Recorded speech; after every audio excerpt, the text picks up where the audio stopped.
I think it's a huge step in the right direction. It's something that the crypto community and blockchain community have been fighting for a long time. And these small wins stack up and they are meaningful.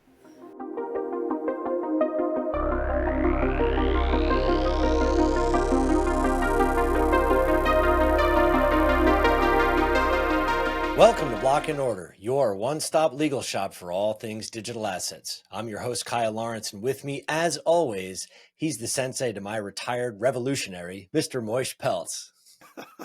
Hey, Kyle. I do enjoy being a sensei, so appreciate that. Bringing it all back to one battle after another, which I can't stop thinking about, having watched it over Thanksgiving break. Sensei. I was thinking more like Teenage Mutant Ninja Turtle style sensei, but one battle after another is a very good. Right. I mean, I guess you could be the Splinter to my Raphael or whichever one I want to be, I suppose. That's right. The world is our oyster, Bush. That's right. Well, a very special episode coming after the holiday. We have Jennie Levin. Jennie was an awesome guest, and she is the Chief Legal and Operating Officer for Algorand Foundation, which does some really cutting edge and interesting things in the space. What do you think of our conversation with her? I thought our conversation was very fascinating, hearing from a CLO of a layer one blockchain amidst all the regulatory changes and things coming and going. It's just really fascinating to hear her perspective. Her background is just ultra impressive, coming from public service and moving into the in-house role. And so there's a lot to talk about. I thought it was a really fascinating conversation.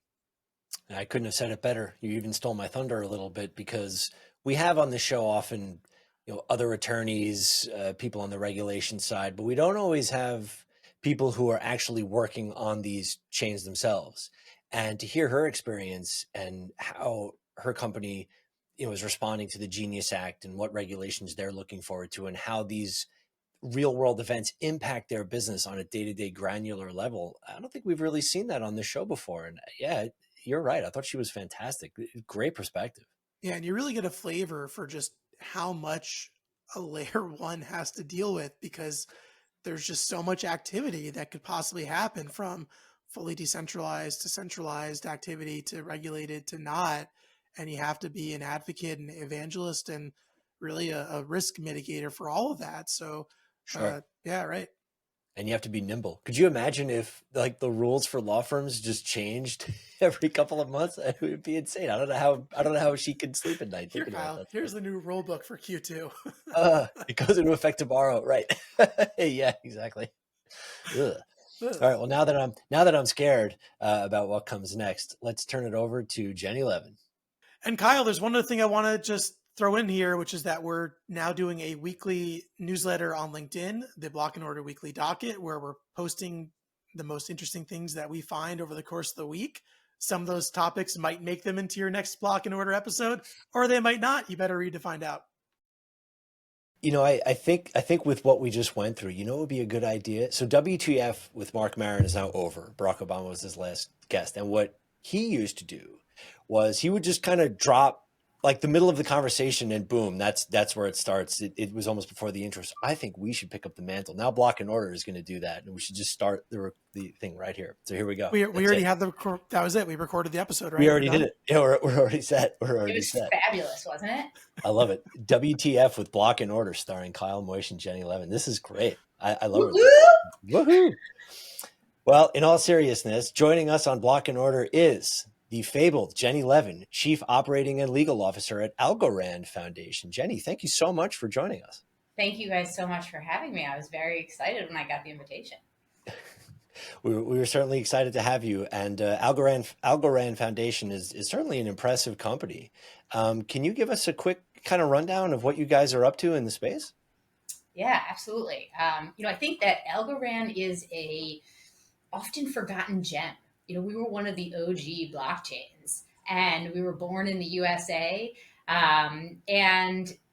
have a lot of unique features. We're really focused on real world assets and payments and, tokenization, supporting financial institutions and institutions more broadly. But I think there's a couple of really cool things about Algorand that our listeners should know about if they don't already. Because I get excited about it. I mean, I can tell. I love it. This is right. great. All right. So first of all, we have instant finality. right? I mean, how many other chains can say that? Which means that like there's no possibility for forking. It reduces the chance for exploits exponentially, right?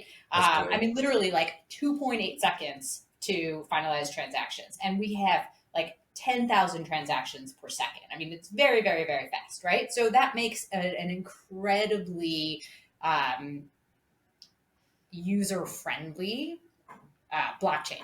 Hmm. And it really supports, like, I think that's a core differentiator that I get excited about. And then, it's a pure proof of stake blockchain with verifiable random function, which means that, again, stakers are chosen at random. I mean, every algo has the same probability of being chosen. The more algos you have, the more likelihood that you'll get picked. But again, there's really no chance for exploits or abuse because nobody knows who's chosen as the validator. So I Hmm. think that's really cool, right? And then the last thing I will mention, guys, because we're going to get into talking about regulation, I think, is that we we have Algorand has these things called Algorand standard assets, and you can actually it's like built into the protocol. You can basically like pick and choose and design your own tokenized asset, and with features like clawback and freeze. I mean, that's really cool, I think. That is very cool. I haven't seen anybody else doing anything like that. That's pretty neat. I think that's one of the coolest things about being a lawyer in the space is you get to geek out about the technology in addition to all the legal geeking out. So it's a And I cannot, I'm not going to let my friends know outside of the crypto friends I have about this podcast because they're going to listen to it and they're going to be like, Jenny, no. well, there's not gonna have an idea what you're saying. That's why I always says like, I have no idea what you're talking about. I'm like, I Okay. mean, my friends don't like me anyway because all I talk about is this stuff. But they like to tease me when the numbers go down. But when the number goes up, it's we should flash that meme that was going around last week, which is when Bitcoin was 125,000. People were like, "Oh man, I wish I could buy it if it was back at 80 again." And then it drops to 80, and everyone's like, "I'm not buying that shit. It's down to 80." So it's it's like that. Or they're like, it's still super expensive. I buy it when it gets back down to, remember when it was like $500? I mean, houses are pretty expensive when we buy those. Yeah. And then we have to deal with all the repairs and Exactly. I all don't have to part of it. So maintain like, my Bitcoin, do I? Right. right. Sorry, we got sidetracked. I feel like that's going to happen a lot during this. As it should. I wish more guests were open to that.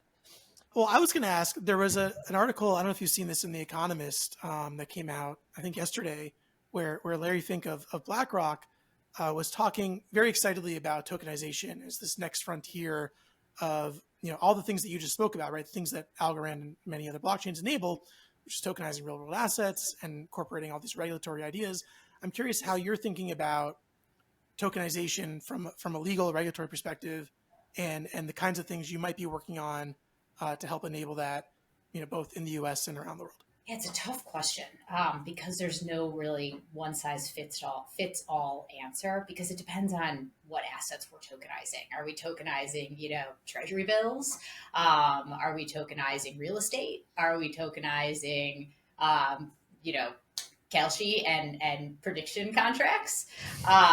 Because they're all going to have different regulatory standards around them. So I think, as a layer one blockchain, our goal is to support the developers and support the builders. So, we want to, and as I mentioned, right, our blockchain is really built already within the protocol to enable differing regulatory standards, which is really helpful when you're trying to build on chain and you have to bob and weave with the regulatory environment, right? Because you pick and choose and restructure things right at the protocol level. So I think what we're trying to do is we're trying to build a system and support our developers and builders by preparing for the most stringent regulations, right? But being able to triage and implement less stringent regulations when necessary. So, we support, our like various tokenized T-bills on our chain, but we also support tokenized real estate. And Yep. so, I think that it varies. It's a terrible answer, but it's the best answer I can. I think it's, if anything, it's one of the more honest answers because when I talk to people about tokenization, it's very pie in the sky and we can do anything and everything we want. And it's all going to be this uniform application of the tech. And you nailed it. It's not, it's going to look different, whether it's, you mentioned Kalshi tokenizing its contracts. Tokenized real estate is the one you hear a lot of. And we saw a couple of weeks ago, there are going to be tokenized real world stocks, which is like, to me, a perfect example of like the main benefit of what tokenization can do. Yeah. Without taking it in a vacuum, where do you see the next evolution of tokenization? If we all had our druthers, what would it look like in 2026? I think it would be obviously with stable coins. I think that's going to be huge in 2026 and really making on-chain payments much more streamlined and accepted if we can figure out, international streamlined regulations, right? Because we want to have cross-border payments, and if we have vastly different regulatory schemes in the U.S. versus abroad, that doesn't really work. But so I think stable coins is going to be a huge one, tokenization in that sense. I think, we have on Algorand Lofty AI, which does tokenized real estate. I think that's going to continue to be big. Listen, if Kalshi takes off and prediction markets become tokenized, then I think that's going to be a game changer, right? We're going to see tokenized stocks, like traditional equity stocks. Yep. And being able to buy and sell them online with, instant finality and settlement and 24/7 trading. Oh, But you're singing my song right now. Right, I know, right? Like, right, this is like, this is like putting a big plate of French fries in front of me, right? Like, I get so excited about that. So I think that, there's lots of different areas, but we gotta figure out the regulatory scheme that's going to accompany them. Right. So we have, in the US, we have the Genius Act, right? And so there's stablecoin, which is probably now the biggest proven use case of crypto, aside from crypto itself. We have something, and we're still kind of seeing how that's coming down the pipeline. But beyond that, what's the role, as you said, of like, your role in a layer one blockchain? Are you enabling that directly from a policy regulatory perspective, or is your role really to help developers and to be involved in the policy front and kind of indirectly push the boundaries there? Like, how do you see that role? Has that role evolved, over the course of perhaps the last year and a half from where it would have been 2 years ago? Yeah. So, I've only been at Algorand for about 7 months. And when Gensler was in power, Algorand, was very reticent to touch the U.S. I think they were very conservative, Sure. Understandably. And now things have changed because the administration has changed and the people in power at the SEC has changed and the regulatory environment has changed. And so we are much more willing and excited about engaging with, U.S. developers, U.S. consumers. We're going to be moving back to the U.S. So I think definitely our position has changed, which means I think my role as CLO, if I was here previously, would have been different than it is now. My role is twofold, right? It is to support developers and help them, work through regulatory issues, policy issues, advocate on behalf of people who are building on our blockchain. And it's also to try to navigate the regulatory issues that the foundation faces, right? Token issuance, secondary market sales, all of it's, it's not clear whether it's like decentralized finance or on centralized exchanges. How can we interact with our developers? What crosses the line? What can we say and what can't we say about algos and what we're doing and what we're building? There is, and when we're very active, right? We're members of the Blockchain Association, and we also do a lot of our own policy work. I don't think it behooves any blockchain company, whether it's a L1 or otherwise, to be in a defensive posture. I think it's important to be proactive and try to help shape regulation. But if we're being honest, right? Is Jennie Levin going to really change the market structure or legislation? Probably not. But I can play a small, maybe, right? Maybe. Well, but I think through the influence through these policy organizations, I think there is a voice. So there's that, right? I think the legislation that was passed was in large part due to some of the policy organizations, right? Yes, it takes a village. So I think it's important to play your part and be a part of the larger voice, the collective voice. But I think that's why it's so important that everybody comes together. And we might not all be aligned in terms of every single thing we want, but we have to have like our due north, and we have to try to work together to get the best outcome we can. And so Algorand is playing a large role in that sense, and we're excited about it. Yeah, that's a great point, and you're definitely right in that the current regulations. I mean, it's not like a game-changing thing I'm about to say, but yes, the regulatory environment is widely improved over where it was. And we've seen firsthand that the policymakers in DC are more welcoming of people like you, and hearing your thoughts and hearing your comments. And while we don't all agree necessarily on how we get there, we do all have the same end goal in mind. And we did notice that, I think it came out yesterday that the FDIC announced they will be releasing their first batch of regulations this month. Really curious to see, what those look like. What's been a hindrance to Algorand thus far since its inception, since you've been involved? What is something that you haven't been able to do that hopefully can be addressed vis-a-vis these new regulations that are hopefully coming out in the holiday season? I mean, regarding stablecoins, I mean, I guess it's really sort of like make clear who you're regulating, right? Are you regulating the issuer? Are you regulating, a platform, like a blockchain, like Algorand, right? And tailor the regulations appropriately to the extent that there are any for a provider like Algorand, an infrastructure provider. And I think make sure that the regulations are consistent across all different stablecoins and all different chains. Um, I think, to me, though, I go back to it's not, and again, it's not necessarily what we're going to see in this set of proposed regulations.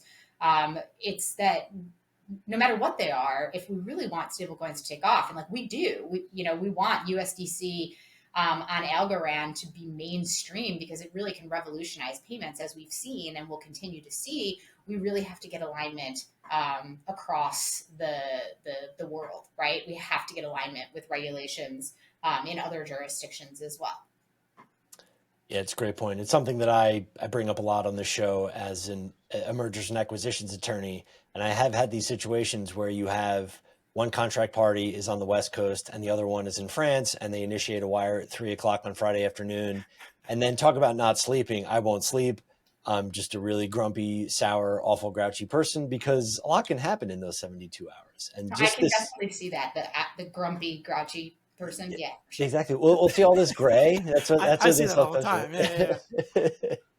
It happens sometimes. All right, I'll do a lap and I'll come back upset. But that's it. It's just such an obvious way to improve the way things have been done. And once we get past a lot of that's not how it's done, young feller. Once we get past all that, we can improve upon these systems that are in dire need of improvement. And what's funny is that the U.S., we're well positioned. It's not as dire for us as it is for some of these other countries where they don't have secure banking systems. They don't have a place to put the money that they make through whatever they sell at their store. Yeah. So I think you guys are really at the cutting edge. And I don't say that to blow smoke because you're our guest, but it's really a wonderful tech. And I think you guys are doing wonderful things with it. That's awesome. Well, I appreciate it. And listen, I think that U.S. regulators are working to, streamline these high level principles across the different countries, like to avoid this patchwork that we're living in. Mm-hmm. But you asked me like, what do I want to see? It's more, what do I want to see across our borders? Because as you said, we are very big on payments and identity. We have something called Hisab Pay. We've got programs, where we help, refugees in Syria and in Afghanistan with payments. We have programs that for women in India who don't have access to bank accounts, help them get, with identity to get bank accounts and keeping it on chain. So I think that, there are real world use cases that are not just humanitarian, because there's commercial aspects to them too, right? But they affect real lives and real people. And if we don't get a more streamlined approach, we're not going to be able to really see blockchain technology utilized to the full extent that it can be. Yeah, I think it's right to call out the public sector, and I know you have a public sector background, and maybe you could speak a little bit about what it was like going, being in AUSA, and then how you parlayed that into the blockchain industry, which maybe doesn't seem like a natural transition, but I'm curious how you think about it. Yes, I'm anything but predictable. I Good thing. so I loved being an AUSA, guys. I was a trial attorney at the U.S. Attorney's Office for over 10 years in Chicago, so in the Northern District of Illinois. I prosecuted everything from large scale drug trafficking and narcotics cases, racketeering cases, to public corruption, organized crime, child exploitation, human trafficking, financial crimes. It ran the gamut.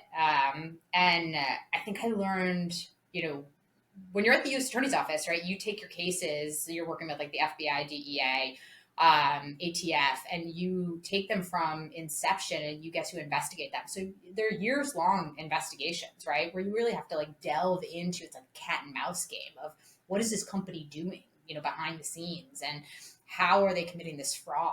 And then you get to try the cases in front of, a jury, and you get to see it all the way through to arguing before, whatever appellate circuit, you're operating in. And so what I loved about it is you have to take these complex legal principles and distill it down, and explain it to the average Jane and Joe, which is really relatable when we're talking about crypto, because if you want to be able to explain things to people, you can't be using technical jargon, just like you can't be using legal jargon. So I think I like the idea of being able to, again, use those skills, albeit in a different way, and then also be able to take extract these legal principles and apply them in novel situations. Being an AUSA was really hard, right? And obviously the stakes were really high, people's freedom, and it wasn't always black and white, and it's not like sitting and reviewing mergers and acquisitions and contracts like Hey. you do. I'll complain about that all in a minute. So, it was like tough. You had to make judgment calls, right? It was uncertain, and you had to go with your gut sometimes. And the same thing in the crypto space, right? Like we're operating in a lot of uncertainty, and you have to use your best judgment, and you have to, try to predict the outcome and what the risks are, and weigh them. And it's very similar, albeit in a different context. The stakes are not as high as they were when I was at the U.S. Attorney's Office. And how did I transition? So when I was ready to leave, because I had like I said, been there for over 10 years, I am friendly with the founders of a company called DraftKings. And so and the Supreme Court had just overturned PASPA. And so, there was some regulatory uncertainty there, and I jumped ship and I went to DraftKings and helped navigate that regulatory uncertainty and roll out, sportsbook and casino and daily fantasy sports in all the different jurisdictions. And then one of the founders was very into crypto. And so I got to build their NFT marketplace from the ground up, which was amazing. And that was really my first forte into crypto, besides buying Bitcoin, a long time ago. And one thing led to another. And here I am, because of the unique challenges that we see every day, which is, it drives me crazy, and it's so stressful at times, but it is also so much fun. That's so interesting. And just to follow up, I'm just curious, what about, Bitcoin at the time got you interested? I mean, around when was that? And what made you think, oh, this is interesting, where so many people were like, that's too scary, I don't want to do that? The short answer is it was 2014. Oh, wow. And it was my brother. He was into Bitcoin when it was I don't know, 5 cents or something. And he was like, Jenny, you gotta buy this. And I was like, I don't know. And I waited a long time, right? I mean, I wasn't jumping at it that early. But I trust him, and he's my best friend, and he was relentless. And so he got me into it and was always like, listen, crypto's the future. And I'm like, you're a weirdo. No. And then he was not wrong.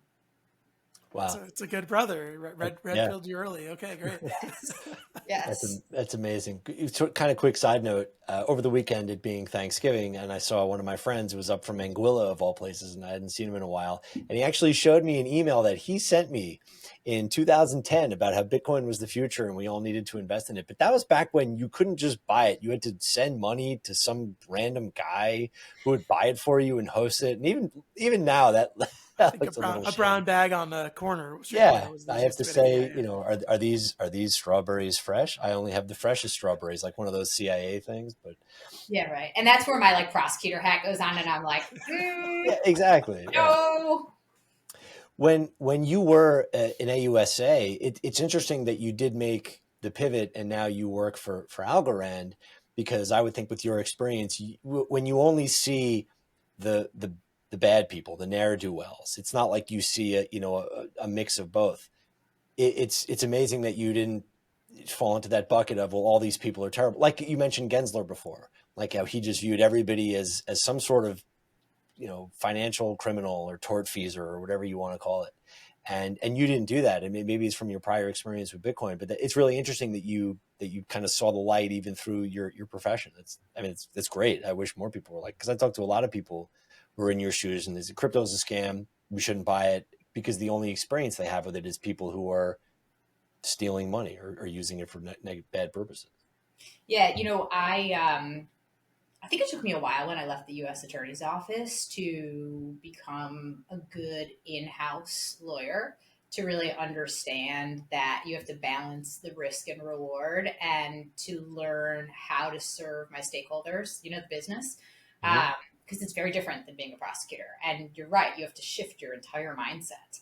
Um, I think there's always been a part of me, though, that enjoys the entrepreneurial spirit and the business aspect of things. And so I am probably more skeptical than a lot of GCs, or people in the space, just because I have seen the bad side of humanity. And it's still like, it still really bothers me. I mean, there's so much fraud that happens in the crypto sphere, right? Like, but again, it's not because of crypto necessarily. It's because you have bad actors that are going to exploit whatever industry they possibly can, right? Which is why you have to be careful no matter what. And, it still bothers me to no end that happens. But again, it's not because of blockchain technology. Right. Yeah, Moish and I, we, kind of bemoan this a lot. I mean, I get a daily phone call from somebody who was the victim of a pig butchering scam or some sort of scam or others. And often when I speak with these people, it's crypto is a scam. Why can't the government do anything? And it's hard, and you want to be sympathetic. You don't want to be a jerk about it, but it's like, well, that's not the crypto. Like you kind of gave money to somebody who contacted you on Telegram. That's not crypto. That's just an unfortunate scenario. Right. But I feel other really bad though when it's like happens to the elderly, It's really sad. Yeah, Right. it really is. But the other one that comes up often is somebody had an account on Kraken or one of the exchanges, and somebody they don't know sent crypto to their wallet, and oops, that person is on the OFAC list, and so now you're on the OFAC list, and then your entire wallet gets frozen. You can't do anything about it. We've had a few of those too. So it's interesting to see that, and we talked about this on a prior episode. You want to nip all that in the bud, but you don't want to have such just an aggressive take on it that you harm good actors. People who are I'm just keeping money on Kraken. I'm not doing anything wrong. Why do I have to bear the face the penalties because you can't find these people in Burma or wherever it is that they're at? Yeah, it's such a hard balance, right? Yeah. Like, I don't think though. I think when it comes to sanctions, people have very strong views on KYC and KYB and screening for sanctions. I just think that that's one area, right? That is like, I don't ever see our government like being lenient when it comes to not screening for bad actors when it comes to national security, right? And also with AML screening. I mean, albeit like not everybody's subject to the Bank Secrecy Act, and I totally get that, but everybody has to comply with sanctions and it's strict liability. And I don't think that the crypto community is very vocal and they've made a lot of progress. But I just think when it comes to like national security, crypto community, like I just whether or not it's always the right call. I just think that like you're fighting such an uphill battle to battle like the idea that we're going to lax our national security standards because for privacy rights, or to Right. operate. Yeah, but there is this, I think, pretty significant debate happening, right, between this permissionless access and blockchain enabling that, with then enabling institutional and government participants on your blockchain, as against all the privacy implications that go along with that, and just the idea that if you're a ordinary user, you do want some sense of privacy in your financial transactions, in your financial life, even if that life is now happening on a blockchain. And indeed, we're seeing other layer ones like Vitalik Buterin just announced. They're doing a big endeavor around trying to figure out how to enable privacy transactions on the Ethereum public blockchain. So I'm wondering, like, just to further expand this balance between permissionlessness and compliance, and then on-chain identity and privacy, like how do you? I know that's probably a very large question, which might cause anyone's brain to freeze. But how do you focus on that issue and balance those different levers across the multiple stakeholders that you have? Yeah, I mean, I think like zero knowledge proofs, right? Merkle trees. I think there are ways to verify identity while also maintaining a semblance of privacy. If we can have a standardized KYC, meaning if we have like, you just don't have to do it every single time with different actors and different players, sharing your identity, sharing your documents, right? But if there's a way to implement a one-time check, right? Then we can keep the results on chain, and we can make it triaged. So like, sure, because not everybody wants to comply with the Bank Secrecy Act and all of the AML requirements, right? But like different tiers that you can utilize. That you go through this once, it's kept securely on chain, and you don't have to constantly be doing this every time you want to sell your crypto or use an off ramp, participate in a crypto product, right, or a blockchain product. So I think there are ways to do it. And in terms of what's the right balance, I mean, I don't know, Moish, what do you think? No, I don't know that Nice. there's an answer as to the right balance. I mean, I think that's the problem, right? Is there's probably not a right answer for one blockchain or for one person. I think it's going to vary across that. So I think you're right. You have to rely on the technology to say, okay, some of these things are things we can solve with zero knowledge proofs. Some of these things we can solve with legislation that sets even, balances of like our baselines or standards. You can try and extend those so that the standard in the US is maybe compatible with the standard in Europe or other jurisdictions, which it may or may not be. I think it's a huge problem, though. I think that's one of the big concerns I have about cryptocurrency being widely adopted on public blockchains in a permissionless way. Is the idea is if I'm a user, I'm now putting my entire financial history on a public blockchain. That's an existential problem if we don't solve that, right? So, yeah, I mean, I think it's a mix of policy and technology and probably changing the way we use blockchains to some degree. And then also relying on central. I mean, there's good uses, right? I don't think it's just like it has to be decentralized or centralized. I think there's good kind of intermediate go-betweens where you're using some centralized servers or centralized-ish services for some types of transactions, and you're relying on public blockchains for others. So, I mean, that's how I think about it, but it's not a solution. No, but I mean, I appreciate that you've given it a lot of thought. That's a very lawyer answer, though. There's no right answer. There's only a best answer. We all take the bar exam, I guess. And there's not. And people are so passionate about it, right? I mean, you have hardcore privacy supporters, and then you have other. It's just sometimes I feel like the argument is inconsistent, right? We want institutions to utilize blockchain technology. We want financial institutions specifically, we want the government to start to use blockchain technology, but we want to have like massive privacy protections. And I just think you can't reconcile all of that. And so you're right. Maybe there needs to be, some chains that have greater privacy than others, but then, which ones are the financial institutions going to use? And probably the ones that have greater regulatory protections. I don't know, or maybe, I don't know. I don't have an answer. It's like, is crypto mixing legal or not? It's like we're prosecuting people, but we have agencies saying that it's legal. So it's very confusing, right? And there's not a clear answer for most people, I would think. I would assume that the financial institutions and the banks would be the regulations would say what they can and can't use, or would put the guardrails on it. It wouldn't be up to them to pick which ones they would want to use. That would just be my guess. I think that's absolutely right. Yeah. Right. They would have to go with the ones that complied with their masters and whatever their regulators say. And then it's a matter of are people gonna use it if that's what they go with, if they have privacy concerns. I don't know.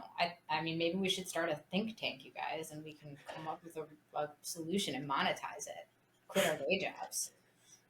It's interesting how much privacy comes up, though, not just in the crypto facet of my practice, just in my garden variety corporate practice. People call me all the time. It's like, I want to set up an LLC, but I want to do it in Wyoming because I want to keep my identity safe. It's like, you can form one in New York and you're not publicly listed anywhere. There's no disclosure, and they don't believe me because they have it in their head that it's like New York is this open tomb of information about everybody. Because while it's true you can't walk down the street without being filmed or thrown out of the garden because they don't like you or whatever it is, you can form an entity and you have privacy. Like, I don't know where people get.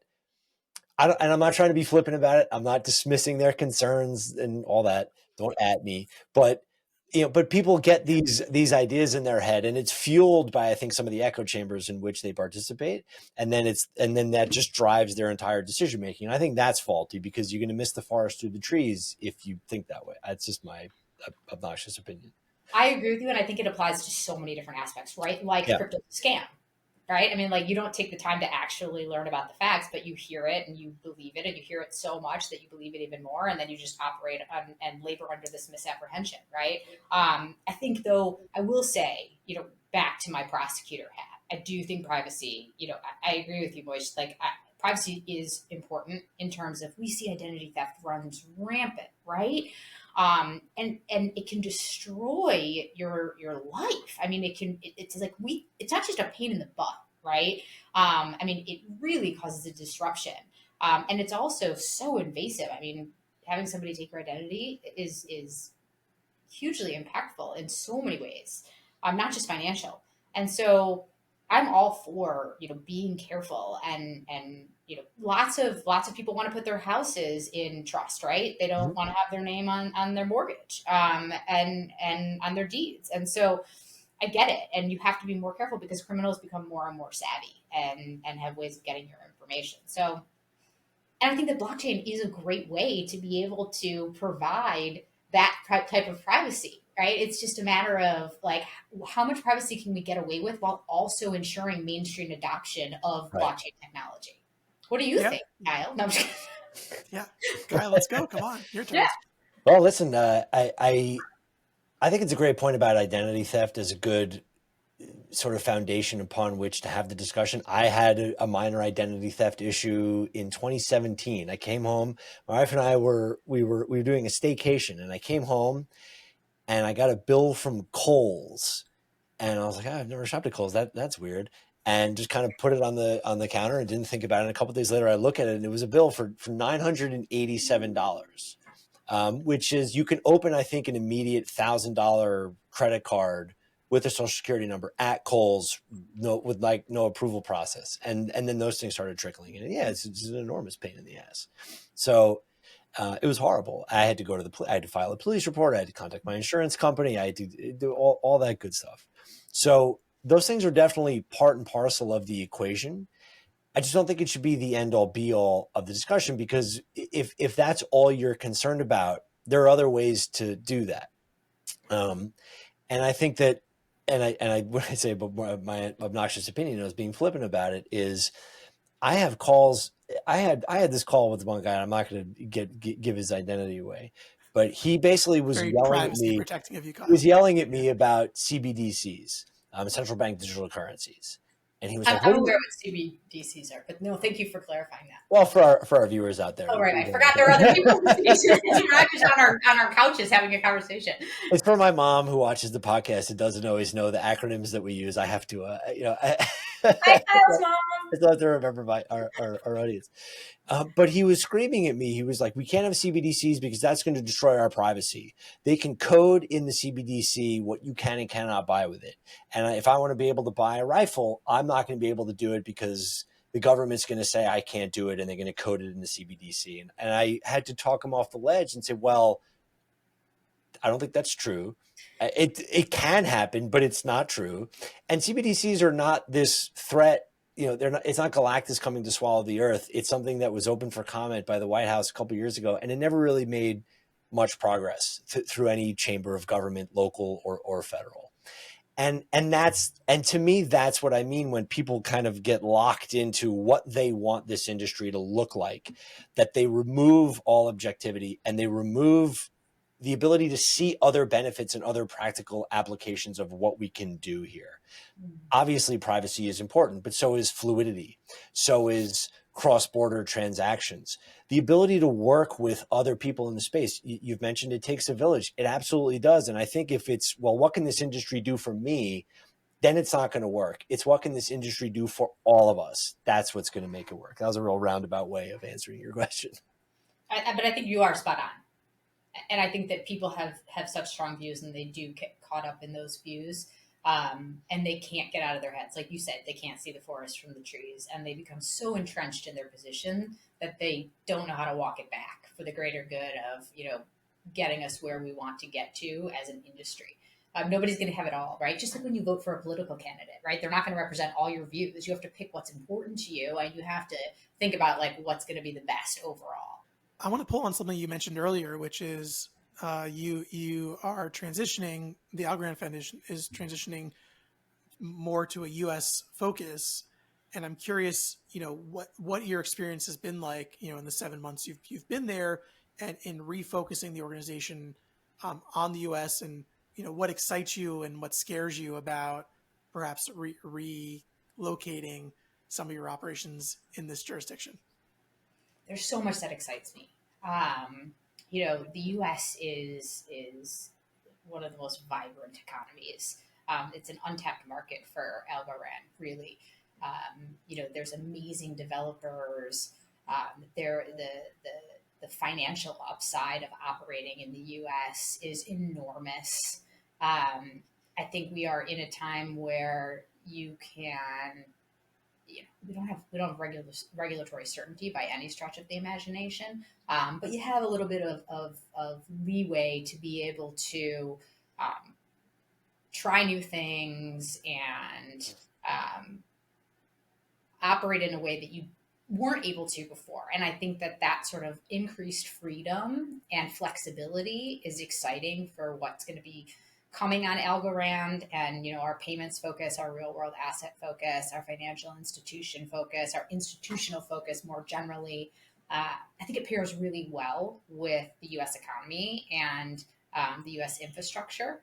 And I think I'm excited about the idea of bridging the U.S. and our international efforts and our international presence, and the work that our developers have done, in different jurisdictions. I think it's going to be really impactful and exciting. And I think that our real world use cases are going to be huge for U.S. users. And I think, being able to support U.S. developers is going to be awesome. I think coming home is like, there's something poetic about it, right? We were born in Boston, and to be able to... Nice. To be able to be back in the USA, I feel like, coming to America, but like coming back to America. Just be able to coming to America with the number 2 in the middle. Two, and yeah, exactly. right? I'm going to get a T-shirt that says that. Algorand coming to America. I'll get one for you guys too. Thank you. Appreciate that. But so I'm excited about it. What scares me, I mean, the opportunity is what excites me.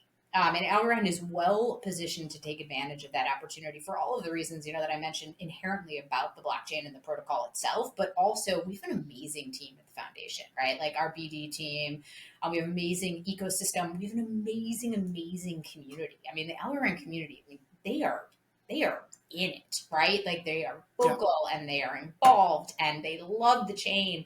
And I love that about them. And so, I think, we are positioned well to, attack this next phase. What scares me is, the regulatory uncertainty. I think, you can try to navigate it the best you can and try to, predict what you think is going to happen. And you can optimize for, potential pitfalls that come your way. Absolutely. But, as lawyers, right, there's a part of us that likes some clarity, as I was just, talking about how I like the uncertainty. I do, but it would be nice to have like a little bit more certainty. A little bit. Just a bit. Just a taste. Right. Yeah, just to make it like a little bit so I can sleep at night. But so that does cause me some pause, especially because we don't know who's going to be in power in the White House in several years, and who the next commissioner at the SEC is going to be, right. And until we get legislation, like I know we have the Genius Act, right? But until we get market structure legislation, then sure, the SEC can issue staff guidance all they want, but it can be changed on a dime, right? No action letters, okay, great, but that's. Sure. What does it really mean? And again, I don't mean to be a pessimist. I think it's really good that these things are happening right now. But if you're asking me what causes me angst, it's the lack of formality and the lack of finality. Finality? I think that was right. Yeah. Finality, right? Yeah. That comes with like legislation in my hand, type situation. Yes. So, hopefully we'll see that. But nonetheless. So I guess, Chair Atkins saying, I think this week that the innovation exemption that has been long awaited, that should be out in the next month or two. Does that move the needle, or does that kind of fall into that same bucket of, well, that's great, but it's really staff guidance, and until we have market structure, we're kind of just still in this intermediate stage? Listen, I don't want to downplay its importance, because I think it's a huge step in the right direction. It's something that the crypto community and blockchain community have been fighting for a long time. And these small wins stack up, and they are meaningful. I mean, kudos to the blockchain community and crypto community for making the progress that it's made thus far in changing the way people think, about blockchain and regulation at a high level and educating. So I do think it's meaningful, and I think it allows people to be in the U.S. and feel much more comfortable, right? It gives a little bit of regulatory clarity, and to be able to operate, which is huge, because the more entrenched we become in the U.S., the more the U.S. sees the benefit, from an economical perspective, to having blockchain, be in the U.S., innovation be in the U.S., the more I think they'll understand that we can have appropriately tailored regulation that allows for the innovation, but also the protections. Absolutely. I mean, you nailed it. The full faith and credit of the United States means something. One of the reasons why the U.S. dollar, remains strong is the fact that people want to do business here and trust that we have a stable system, that and petrodollars, but we don't need to get into that now. But the same thing applies to cryptocurrency. And for years, for the United States to be on the outside looking in just seemed crazy to us. And I think I share some of your trepidation, maybe for lack of a better word, that market structure probably at this point is not going to get through, just given the fact that we're about to head into a midterm election cycle. I would love it if it does. And I think you're exactly right. The stamp of legislation is better than, staff guidance from some of these agencies. But you're exactly right. We don't know what the future holds, and we'd like to see more of these things, come to pass, not just for Algorand, but for all of us. Me and what Moish and I do for a living, it's nice to say, okay, you want to launch this platform here in the United States. Here is what you need to do. We don't necessarily have that. It's still kind of we got to take what you have and try to fit it into this paradigm that sort of has loose borders around it, which is fine for us, but it sucks for the for the operators. Right. And I think, we're talking about real world use cases and institutions and financial institutions. I find it hard to believe that they're really going to get themselves involved significantly with blockchain until we have some legislation, right? Because for them, it's like their bread and butter is their main business, right? And they're not going to put that at risk by, dabbling in blockchain if they are putting themselves out on a limb, right? If they could get dinged for that, because they're not going to risk their main function, their main business. So I don't know. I think I'm excited about what's to come. I really am. I do think that we're going to make progress in in terms of legislation at some point. And it's just a slow sloth. Guys, what is wrong with me today? I'm like sloth. Well, I don't know what the weather is in Chicago, but it's pouring here in New York. And I was in the city this morning, and I changed my socks 3 times since I've been home, and I'm still soaking wet. So I don't know. Well, thank you for making me feel better. You guys are so much fun to hang out with. I want to hang out with you all the time. All right, let's go to Alenia and hang out. There you go.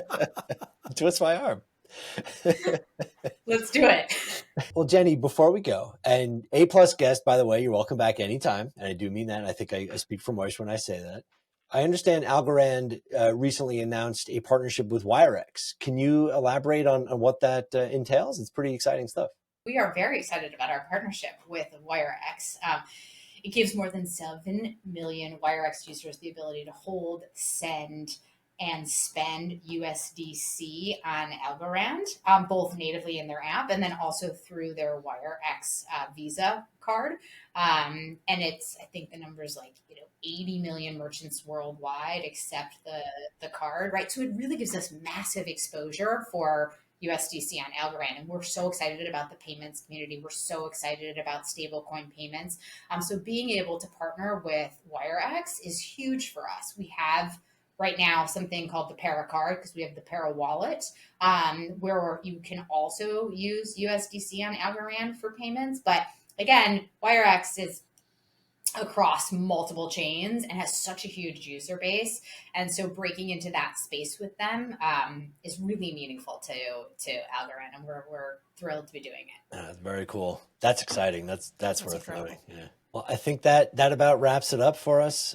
Jennie Levin, Chief Legal and Operating Officer at Algorand Foundation. You have been an A+ guest. I mean it. You're fantastic. And, hopefully our paths cross and we can meet in person at one of our summits or conferences. Until then, keep fighting the good fight. But welcome back anytime. Thank you guys so much for having me. This was actually, I think, the most fun podcast I have done. I'd love to hear it. That's great. Thank you so much. Well, that wraps it up for this very special episode of Block and Order. An extra special thank you to Jennie Levin. Thank you very much for your time and for your insights. Moish and I found it super fascinating.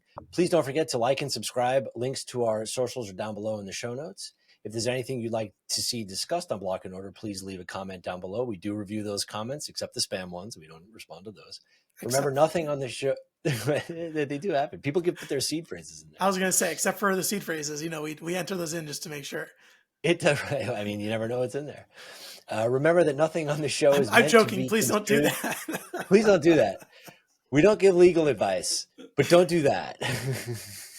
And on that note, nothing on Block and Order is meant to be construed as legal and/or financial advice, except don't disclose your seed phrases to anybody out there. If somebody from Coinbase pretending to reach out to you saying, "Give us your seed phrase," that's a scam. Don't do it. Please consult. Not even once. Yeah. Not even once. I don't care who it is. Not even to us. Not your lawyers. Don't give them to us. We don't want them. No, we don't want them. Extra special thank you. A lot of extra special thank yous today to OG producer Abby. Without her, the show would not be possible. And on behalf of Moish Peltz, I'm Kyle Lawrence. Take care, everybody. See you next time.